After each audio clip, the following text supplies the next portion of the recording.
So let's talk about relationships. We just had Valentine's Day.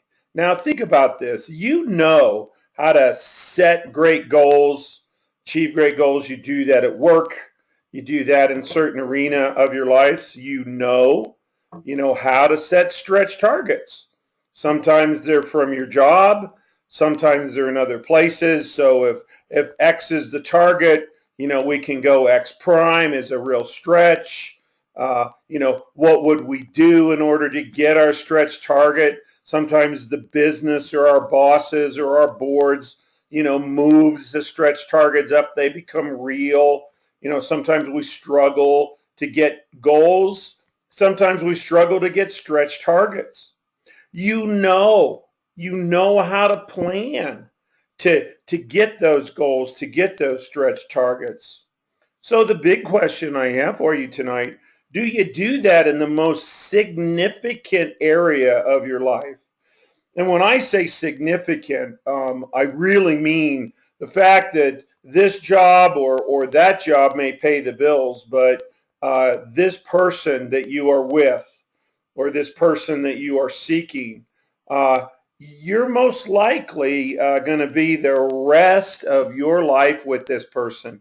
Um, you know, and are you creating this extraordinary search, or you're creating this extraordinary relationship, looking at it like a goal, looking at it extraordinary like a stretch target? And wouldn't you want that? The most significant area of your life.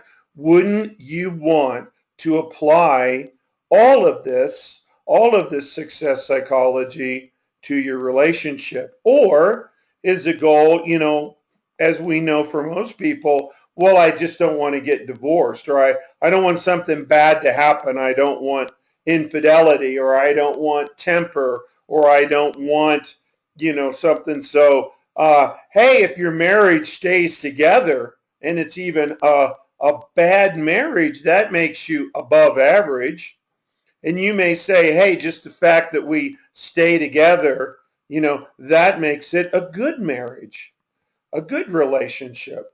What we know when we study success psychology is number one, set your targets.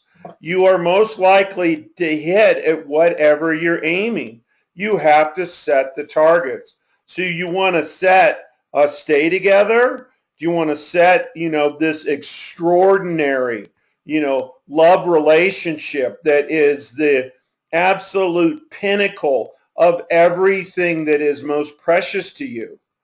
Again, you'll do this as a parent. You'll do this in other arenas of your life. The question is, will you do this here in your relationship? Number two, if you do not set such a target, I want you to ponder this. If you don't, it's tantamount to asking for chaos and what others are wishing for you. Now, why is that true? For example, you've heard that no decision is a decision for nothing. It's, look, I don't need any. I don't need a yes.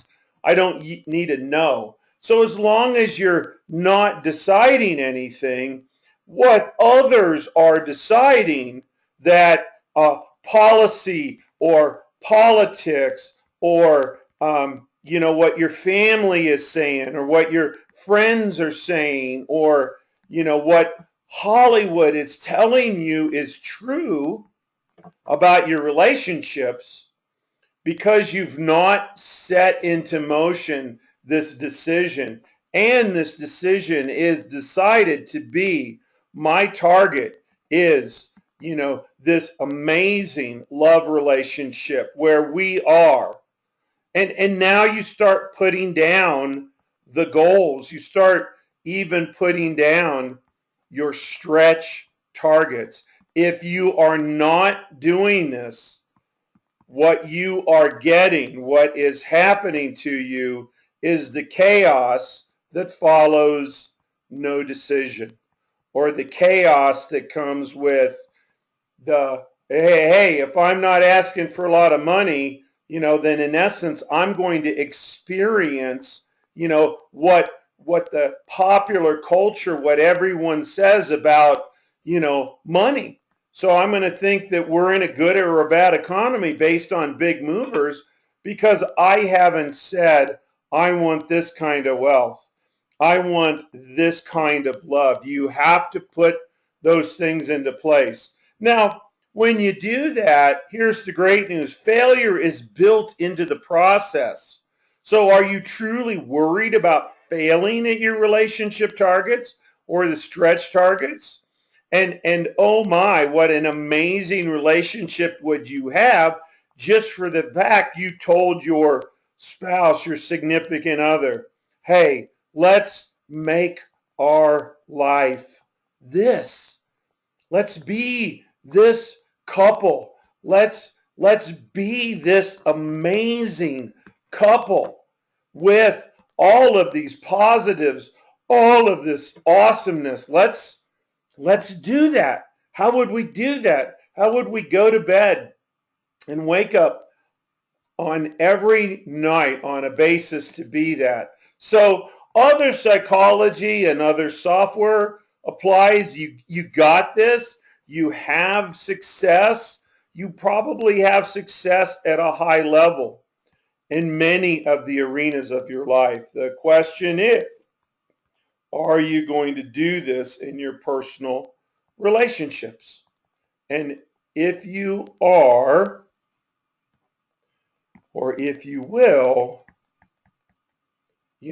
the how, the why, the actions that follow, the fact that if you now understand what I'm saying is that tomorrow morning is going to be very, very different because you have truly, reoriented the aiming circle, the targets that you're shooting for.